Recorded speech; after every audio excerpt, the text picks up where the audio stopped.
Staff Sergeant David Chen had rescued 14 human colonies from raiders, dismantled 6 illegal mining operations, and once spent 3 weeks eating nothing but emergency rations while tracking smugglers through an asteroid field.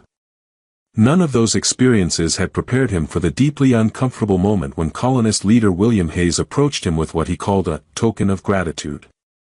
"Sergeant Chen," Hayes said with the hearty enthusiasm of someone who clearly thought he was being generous, "after what you've done for our settlement, we want to give you something special.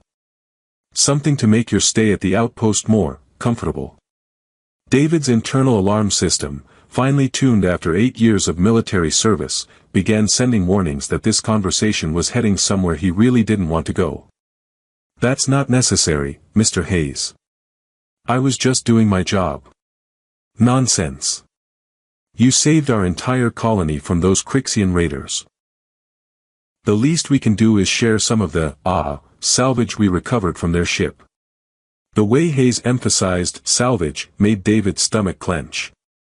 In his experience, when colonists started talking about raiders and salvage in that particular tone, they usually weren't referring to useful equipment or precious metals. 2 figures emerged from behind Hayes's transport, small, humanoid forms wearing simple clothing that looked hastily assembled from whatever fabric had been available. David's heart sank as he realized exactly what kind of salvage Hayes was offering. The alien women were young, probably equivalent to late teens or early 20s in human terms, with the distinctive pointed ears and large, luminous eyes characteristic of the Zephyrite species. Their skin had a faint opalescent quality that caught the light of Zirion 4's binary suns, and their movements carried the fluid grace that made Zephyrite such effective scouts and technicians when they weren't being enslaved by raiders. Both kept their eyes downcast, their posture screaming of trauma and learned helplessness. The taller of the two had dark hair that fell in waves past her shoulders, while her companion's hair was shorter and seemed to shimmer with an almost metallic quality. They stood close together, the shorter one's hand clutching the other's arm with the desperate grip of someone who had learned to find comfort wherever it could be found.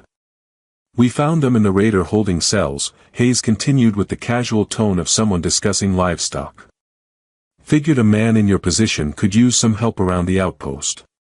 They're both house-trained, and the tall one seems to have some technical skills." David felt a surge of disgust that he carefully kept from showing on his face. "Mr. Hayes, I appreciate the gesture, but I can't accept."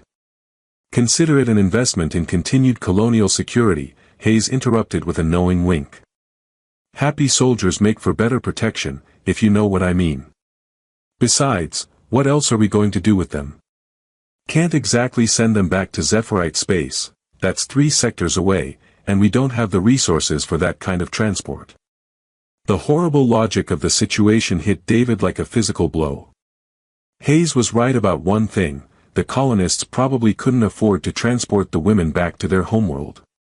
And if David refused this gift, the women would likely be given to someone with far less scrupulous intentions, or worse, sold to other raiders. He looked at the 2 Zephyrites, noting the way they trembled slightly in the afternoon heat, the carefully blank expressions that spoke of people who had learned to hide their thoughts for survival. The shorter one glanced up briefly, her eyes meeting his for just a moment before darting away. In that brief contact, David saw intelligence, fear, and something that might have been hope. "What are their names?" he asked. Hayes looked confused by the question. "Names? I don't know. They don't speak much standard. The tall one makes clicking sounds sometimes, might be trying to communicate." David felt his jaw clench. "They're not animals, Mr. Hayes. They're sentient beings with their own language and culture." Sure, Hayes said dismissively. "But they're still your responsibility now. Consider them civilian assets assigned to your outpost for the duration of your deployment." The legal fiction made David's skin crawl, but it also provided a framework he could work within. If they were assigned to his outpost, he could at least ensure they were treated humanely while he figured out how to get them home. "Fine," he said through gritted teeth. "I'll take responsibility for them." Hayes beamed as if David had just accepted a birthday present. "Excellent. I'm sure you'll find them very accommodating." They've been trained to be cooperative. The implications of that statement made David want to punch something, preferably Hayes's face. Instead, he turned to the two women and spoke in the most gentle tone he could manage. "Hello. My name is David. I'm going to take you somewhere safe." The taller woman, Kira, he decided to call her, since Hayes apparently hadn't bothered learning their actual names, looked up at him with an expression of cautious confusion. She said something in the musical clicking language of her people, her companion responding with what sounded like a worried question. "I don't understand your language yet," David admitted, "but I'm going to try to learn. And I want you to know that you're not prisoners here. You're guests." He wasn't sure how much Standard they understood, but something in his tone seemed to register. The shorter woman, Naya, he decided, stopped trembling quite as much, though she remained pressed close to her companion's side. After Hayes departed with his transport, David found himself standing outside his outpost with two traumatized alien women and absolutely no idea how to handle the situation. The military training that had prepared him for combat, survival, and tactical analysis had somehow failed to cover what to do when well-meaning colonists give you sentient beings as a thank-you gift. "Okay," he said aloud, more to himself than to them, "let's figure this out." The outpost was a standard military installation. Functional, defensible, and designed for a single occupant who didn't mind sleeping on regulation bedding and eating prepackaged meals. David looked around the main room, trying to see it through the eyes of two people who had just been rescued from slavery and handed off to yet another stranger. It probably didn't look much different from a prison cell. "Right," he muttered, making mental adjustments to his accommodation plans. "First things first, you need proper sleeping arrangements."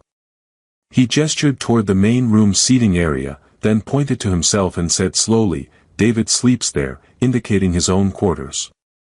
Then he pointed to a storage room he could clear out and convert. "You sleep here. Private. Safe." Kira tilted her head, her large eyes studying his face with the intensity of someone trying to solve a crucial puzzle. She said something to Naya in their clicking language, and her companion responded with what sounded like cautious agreement. "Food," David continued, opening his emergency rations and placing them on the table. "Hungry?" The reaction was immediate, both women's eyes locked onto the food packages with an intensity that spoke of recent deprivation. But neither moved toward the table, instead exchanging glances that clearly communicated some kind of internal debate. David realized the problem. They were waiting for permission, or perhaps expecting some kind of price to be demanded in exchange for the meal. "It's yours," he said firmly, pushing the packages toward them. "No strings attached. You eat when you're hungry, as much as you want." Kira approached the table with careful steps, her movements suggesting someone accustomed to having privileges revoked without warning. She touched one of the packages tentatively, looking back at David as if confirming this wasn't some kind of test. "Go ahead," he encouraged. "It's not gourmet cuisine, but it's nutritious." When they finally began eating, David felt a small knot of tension ease in his chest. It was a start. Not a solution to the massive ethical and practical problems he now faced, but a beginning. As he watched them share the meal, dividing everything equally despite their obvious hunger, David made a silent promise. Whatever it took, however long it required, he would find a way to get them home. And until that happened, he would make damn sure they were treated with the dignity and respect that Hayes and people like him seemed incapable of recognizing they deserved. 3 weeks into what David had privately begun calling the most complicated babysitting assignment in military history, he was starting to understand why the Zephyrite species had developed such sophisticated technology before humans had figured out agriculture.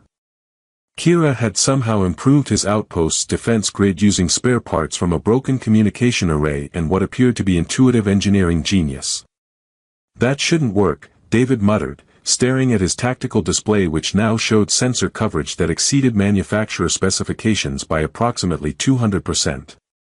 Kira looked up from the console she'd been tinkering with, her large eyes reflecting the soft glow of the display screens.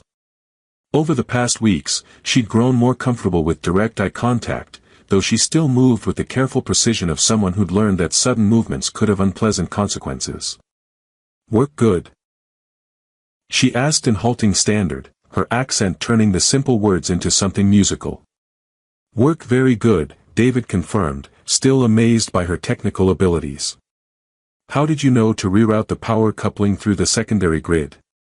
Kira's expression suggested she was searching for words that didn't exist in her limited standard vocabulary. She made a series of quick clicking sounds, and Naya responded from across the room where she'd been organizing David's supply inventory with the methodical efficiency that had turned his previously chaotic storage system into a model of military precision. "She says the machine told her," Naya translated, her own standard more advanced than her companion's but still charmingly imprecise. "The hum pattern was wrong-shaped. She fixed the wrong shape." David had given up trying to understand exactly how either of them did what they did. Kira seemed to diagnose mechanical problems through some combination of technical knowledge and intuition that bordered on the supernatural, while Naya had an uncanny ability to sense things that his own sensors missed entirely. Like the warning she'd given him yesterday about incoming raiders, 20 minutes before his long-range scanners had detected anything. "Naya," he said, "how did you know about those raiders yesterday? Your people have some kind of psychic abilities?" Naya tilted her head, considering the question. "Not psychic. Just listening. The air tastes different when angry flying things come. The plants get quiet scared." David made a mental note to add environmental empathy to his growing list of Zephyrite capabilities that weren't mentioned in any official xenobiology databases. Either the military's information on the species was woefully incomplete, or Kira and Naya were exceptional examples of their kind. Or both. The easy routine they developed was interrupted by the arrival of an unscheduled transport. David's improved sensors gave him plenty of warning, but the sight of Major Harrison's personal shuttle settling onto his landing pad still sent a spike of anxiety through his system. "Stay inside," he told Kira and Naya, switching to the simple standard phrases they understood best. "Important visitor. Be careful." Major Harrison was exactly the kind of officer David had hoped to avoid during this assignment, competent enough to notice irregularities, ambitious enough to see problems as opportunities for advancement, and politically savvy enough to know that unusual situations involving alien assets could either boost or destroy a career depending on how they were handled. "Sergeant Chen," Harrison said as he emerged from his shuttle, his uniform bearing the crisp perfection that spoke of someone who spent more time in climate-controlled offices than actual field deployments. "Routine inspection. I trust your assignment here has been productive." "Yes, sir. No incidents to report. The outpost is functioning well within acceptable parameters." Harrison's gaze swept across the landing area, taking in details with the systematic attention of someone conducting a proper military inspection. "I've heard interesting reports about improvements to your defensive systems. Command is always interested in field innovations. The local conditions required some adjustments to standard configurations," David replied carefully. "Indeed. And I understand you've been assigned some additional personnel to assist with outpost operations?" David felt his pulse quicken. "Civilian specialists, sir. Cultural and technical advisors." "Civilian specialists," Harrison repeated with the tone of someone who just heard an interesting fairy tale. "From the Zephyrite species, I'm told. Quite unusual, having aliens assigned to a human military outpost. They've proven very helpful with understanding local conditions and technical challenges." Harrison nodded with the expression of someone filing away information for later analysis. "I'd like to meet these specialists. Get a sense of their capabilities, their loyalty to human interests."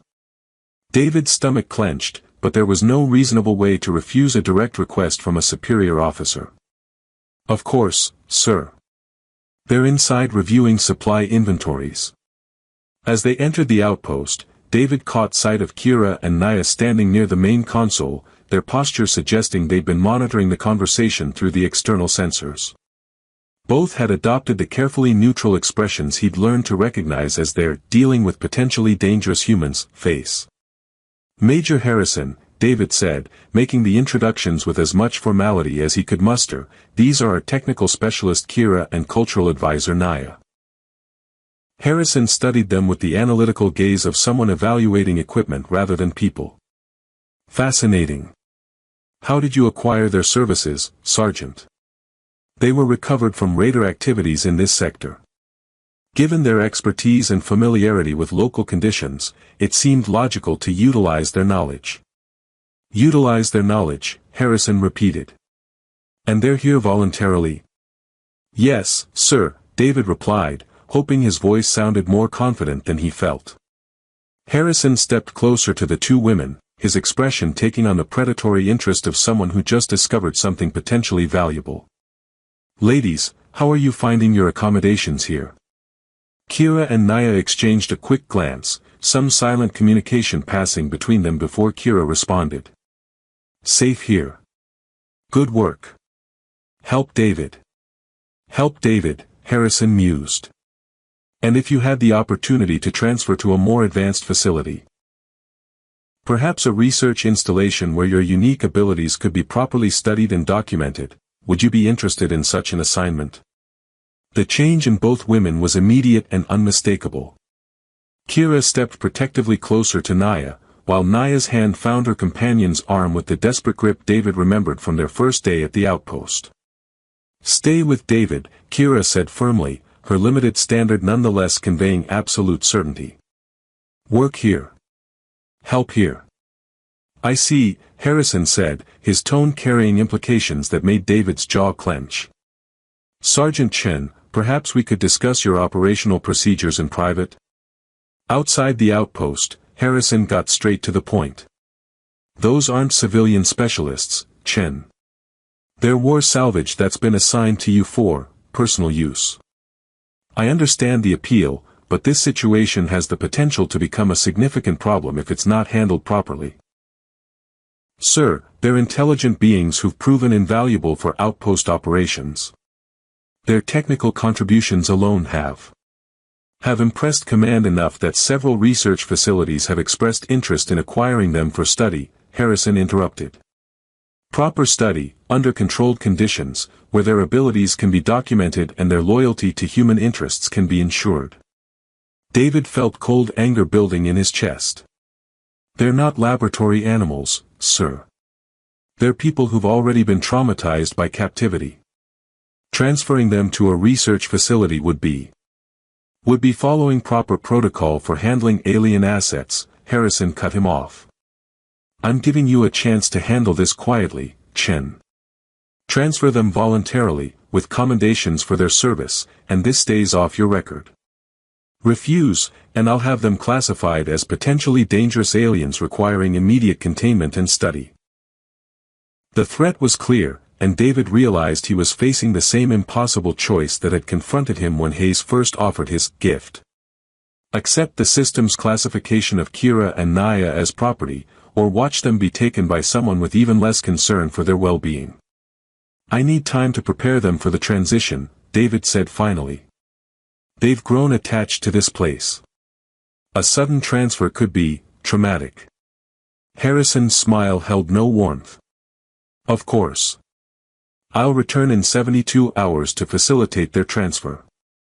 I trust you'll use that time to help them understand the benefits of their new assignment. As Harrison's shuttle departed, David stood on the landing pad feeling like he'd just lost the most important battle of his career.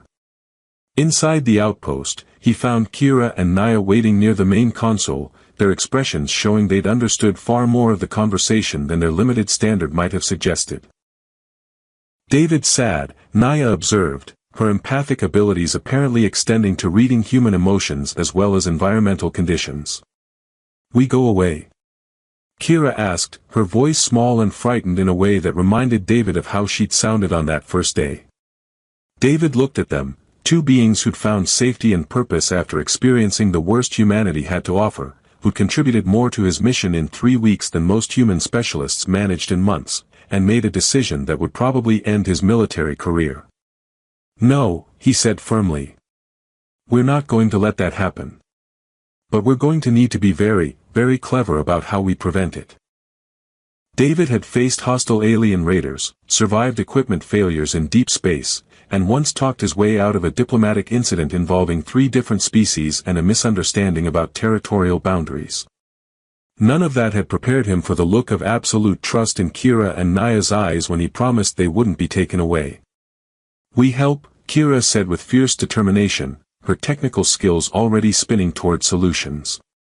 "Make David choice work. Show important human we useful here." "More than useful," Naya added, her empathic abilities apparently picking up on David's desperate need for options. "Show we belong here. Family here."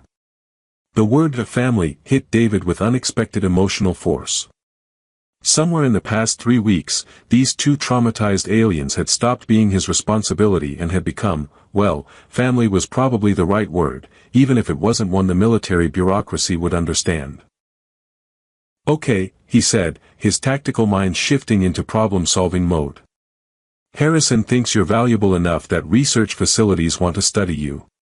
We need to demonstrate that your value here exceeds whatever they think they can learn from you in a laboratory." Kira's large eyes lit up with understanding. "Show big important things we do here. Make David work look very good." "Exactly. But it has to be something dramatic enough that losing you would be obviously stupid from a military perspective." Naya tilted her head, her expression taking on the distant look that usually preceded one of her uncannily accurate environmental readings. "Bad taste coming in air soon. 3 days maybe. Big angry flying things, more than before." David's blood chilled. If Naya was right, they were about to face a raider attack significantly larger than anything they'd dealt with previously. His improved defensive systems were impressive, but they were designed to handle small-scale threats, not full-scale assault operations. "How big?" he asked. Naya closed her eyes, her breathing becoming deeper as she focused on whatever environmental cues she was reading. "Many ships. Groundwalkers too. They come for." She paused, searching for words, for taking back what raiders lost here before. "They're coming for revenge," David translated. "And probably to reclaim any salvage they think we might have recovered. Including," he realized with growing dread, the 2 Zephyrite women who had originally been their captives. "We fight," Kira said simply, her tone carrying the matter-of-fact determination of someone who'd already survived more than her share of impossible situations. "You're not fighters," David protested. "I can't ask you to." "Not ask," Naya interrupted gently. "We decide. David protect us, we protect David. Family protects family." There it was again, that word that made David's chest tight with emotions he hadn't expected to feel about 2 aliens he'd known for less than a month. The next 72 hours passed in a blur of preparation that would have impressed his old drill instructors. Kira worked with the single-minded intensity of someone whose life depended on mechanical perfection, upgrading every defensive system in the outpost while creating new weapons configurations that somehow managed to be both elegant and terrifying. Naya used her environmental awareness to map the approaching threat with precision that exceeded anything David's military sensors could provide, creating tactical intelligence that painted a clear picture of exactly what they were facing. It was worse than David had feared. 43 ships, he said, studying Naya's projections. 12 heavy assault craft, ground support vehicles, and what looks like a mobile command center. They're not just coming for revenge. They're planning to establish a permanent base in this sector. Which means they can't afford to let our outpost continue providing intelligence to human forces, Kira added, her standard having improved dramatically under the pressure of impending crisis. We represent strategic threat to their expansion plans. David found himself impressed by her tactical analysis.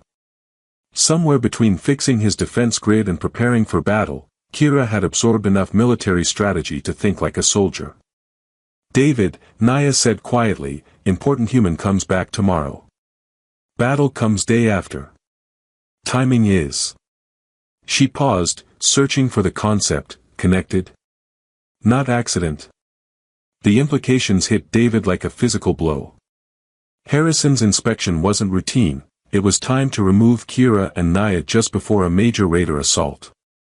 Either Harrison had intelligence about the attack and wanted the women safely out of harm's way, or he's working with them, David said, the pieces falling into place with sickening clarity. Harrison's been feeding information to the raiders. That's how they know exactly when to attack. Human betrayer, Kira said, her tone carrying a depth of disgust that needed no translation. So we stop him, Naya said simply. We can't just accuse a major of treason without proof, David replied, though his mind was already working through the tactical implications of Harrison's corruption. Then we get proof, Kira said, her technical skills immediately focusing on the problem. Show betrayer human is betrayer. Show we necessary for stopping betrayer. By the time Harrison's shuttle appeared on the sensors the next morning, David felt as ready as it was possible to be for a confrontation that would either save his career or end it permanently. Sergeant Chen, Harrison said as he disembarked, his manner carrying the brisk efficiency of someone with an unpleasant task to complete quickly. I trust your alien assets are prepared for transfer. Actually, sir, we've encountered some complications, David replied, leading Harrison toward the outpost while Kira and Naya maintained their positions at the monitoring stations. Complications? Intelligence indicates a major raider assault imminent in this sector. My specialists have provided tactical information that suggests this outpost is a primary target. Harrison's expression flickered with what might have been surprise, or possibly annoyance. Intelligence from alien sources is notoriously unreliable, Sergeant. I think it's best if we proceed with the transfer as planned. Sir, with respect, their intelligence has been completely accurate for the past month. If they're right about this attack, then it's all the more reason to get them to a secure facility where their knowledge can be properly utilized, Harrison interrupted. We can't risk losing such valuable assets to enemy action. David felt Kira's hand touch his shoulder, a subtle signal they'd arranged. Whatever she was doing at the communications console, it was ready. Of course, sir. But perhaps you'd like to review their intelligence reports first. Their analysis of raider communication patterns has been particularly insightful. Harrison's eyes narrowed slightly, but professional curiosity won over impatience. Very well. A brief review. As Harrison approached the console, Kira activated her carefully prepared program. The display lit up with intercepted communications, raider transmissions that detailed their assault plans, their intelligence sources, and most damningly, their contact with inhuman military command. Harrison's face went white as he read his own coded messages displayed on the screen. Fascinating intelligence, David said conversationally. My specialists intercepted these transmissions using their enhanced technical capabilities. Apparently, someone's been providing the raiders with detailed information about human defensive positions. This is fabricated, Harrison said, but his voice lacked conviction. The quantum encryption signatures are authentic, Kira said, her standard now clear and precise. Would you like me to explain the technical verification process? Harrison looked at her with growing realization that he'd seriously underestimated the capabilities of the primitive aliens he'd planned to ship off to a research facility. You have no idea what you're interfering with, he said, his composure finally cracking.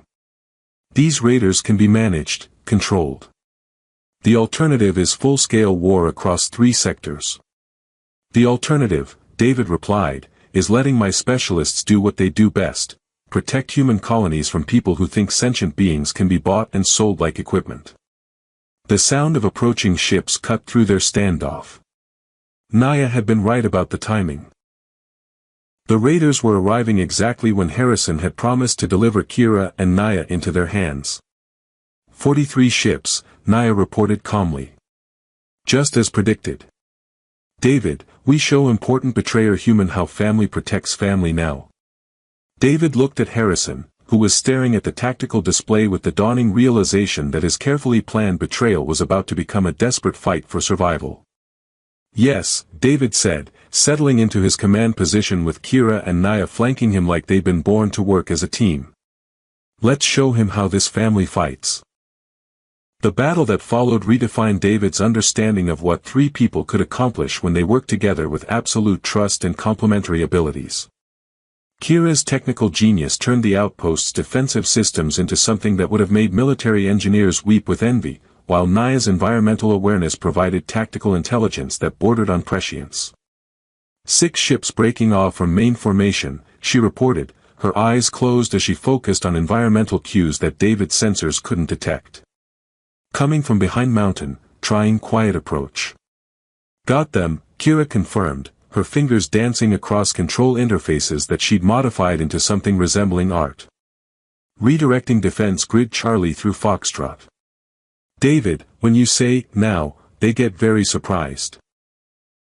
David watched his tactical display as the hidden raider ships moved into position, completely unaware that their stealth approach had been detected by someone who could taste their exhaust emissions in the wind and feel their engine vibrations through the ground. Now, he said. The resulting light show would have been beautiful if it hadn't been quite so lethal. The 6 ships disappeared in synchronized explosions that painted the sky in colors that probably violated several physics textbooks. 37 ships remaining, David reported, feeling a savage satisfaction at the shocked communications chatter from the raider fleet. Major Harrison, who had been watching the battle with growing amazement and horror, finally found his voice. This is impossible. A single outpost can't engage a fleet this size. Single outpost can't, Naya agreed cheerfully, never taking her attention from her environmental monitoring. Good thing we family team, not single anything. The main raider assault came in waves, each one carefully planned to exploit the weaknesses of standard military defensive systems. Unfortunately for them, Kira had long since abandoned anything resembling standard military thinking in favor of solutions that combined human technology with Zephyrite intuition in ways that created entirely new categories of defensive capability. David, Kira called, raiders trying to jam our communications. Want me to show them why that's very bad idea? Show them, David confirmed. What followed could only be described as technological poetry. Kira hadn't just upgraded their communication systems, she'd turned them into weapons that used the raiders' own jamming attempts to create feedback loops that overloaded their electronic systems. 12 more ships fell out of the sky, their crews probably never understanding how their own jamming signals had been turned against them. 25 ships remaining, David reported, beginning to believe they might actually survive this. The raiders' next move was predictably desperate, a full-scale ground assault using drop ships to deploy infantry directly onto the outpost's position. It was a tactic that should have worked against a facility designed for a single occupant. It didn't account for Naya's ability to predict exactly where each drop ship would land based on wind patterns, thermal currents, and what she called, the way angry people smell when they're scared. Kira, David called, can you route power to the mining charges we buried last week? Already done, she replied, her technical modifications having anticipated this exact scenario. Naya, tell me when. Now, Naya said calmly. The ground assault disintegrated in a series of precisely timed explosions that caught each drop ship at the moment of touchdown. The few raiders who survived the initial blasts found themselves facing defensive systems that seemed to anticipate their every move, as if the very environment itself was working against them. Which, thanks to Naya's environmental awareness, it essentially was. 15 ships remaining, David reported, and they're pulling back to regroup. They're scared now, Naya observed with satisfaction. Fear smell is very strong. They didn't expect family fight. Major Harrison, who had been silent for the past 20 minutes, finally spoke up. How is this possible? You're using technology that doesn't exist, tactics that aren't in any manual. That's because we're not fighting by human rules, David explained, feeling a surge of pride in his unusual team. We're fighting as a family that combines human determination, Zephyrite technical genius, and environmental awareness that turns the entire battlefield into an ally. The raiders' final assault was pure desperation. All remaining ships in a coordinated strike designed to overwhelm the outpost through sheer firepower. It was the kind of attack that should have reduced the facility to component atoms. Instead, It ran headfirst into Kira's masterpiece, a defensive grid that didn't just repel incoming fire but redirected it back at the attackers with geometric precision that turned their own weapons into instruments of their destruction. 0 ships remaining, David reported as the last raider vessel fell from the sky in pieces. Threat eliminated. The silence that followed was broken only by the gentle hum of Kira's modified systems and the soft clicking sounds she made when she was pleased with her work. Impressive, Harrison said finally, his voice carrying a mixture of awe and something that might have been respect. I've never seen anything like it. That's because there's never been anything like it, David replied. Kira and Naya aren't just specialists, they're partners. Family. And families protect each other. Over the following hours, as rescue ships arrived to investigate the destruction of an entire raider fleet by a single outpost, the official story began to take shape. David's report detailed the exceptional value of his civilian specialists in terms that made their transfer to a research facility look not just wasteful but actively detrimental to human security interests. The intercepted communications proving Harrison's treason were transmitted to military intelligence, along with detailed analysis of how his betrayal had nearly resulted in the loss of a strategically crucial outpost. What happens to betrayer human? Naya asked as they watched Harrison being escorted to a transport under guard. Military justice, David replied. He'll face trial for treason. Thanks to the evidence you gathered, the case is pretty much airtight. Good, Kira said with satisfaction. Betrayer humans should face consequences. 3 days later, David received new orders that changed everything he'd expected about his military career. Instead of the disciplinary action he'd anticipated for refusing to transfer his assets, he found himself promoted to captain and assigned to lead a new joint human-alien reconnaissance unit. The assignment came with official recognition of Kira and Naya as civilian specialists with full legal status and the right to choose their own postings. So, David said, reading the orders aloud to his family, it seems the military has decided that our unconventional approach to defense has strategic value. They're offering us a choice: continue working together as a team, or accept individual assignments based on your specific skills. Kira and Naya exchanged one of their silent communications, the kind that had become so familiar over the past months that David had stopped wondering exactly how they managed it. We stay with David, Kira announced. Family stays together. Always together, Naya confirmed. That's what family means. David felt his throat tighten with emotion he hadn't expected. Even though you're free now. Officially, legally free to go anywhere you want, do anything you choose. Free means choosing who to be with, Naya said gently. We choose David. We choose family. Besides, Kira added with a grin that showed she'd learned human expressions as well as human technology, who else would let me modify their equipment in ways that make engineers cry? Their new assignment took them to the edge of human space, where territorial disputes and first contact situations required exactly the kind of unconventional thinking that had saved their outpost. David found himself commanding a unit that redefined military protocol on a weekly basis, while Kira and Naya proved that some partnerships transcended species boundaries to create something entirely new. The final scene in their story played out months later, as their ship approached another crisis situation where human and alien interests had collided in ways that threatened to ignite interstellar conflict. Another impossible diplomatic situation, David observed, studying the tactical briefing that painted a picture of competing territorial claims, cultural misunderstandings, and the kind of complex political dynamics that typically ended in warfare. Good thing impossible is our specialty, Kira replied, already analyzing the technical challenges they'd face.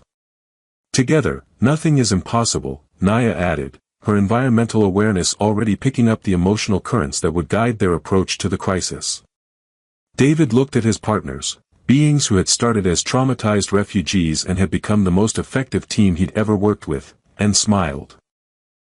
You know, he said, when I first accepted responsibility for 2 alien women I didn't know how to help, I thought I was just trying to do the right thing.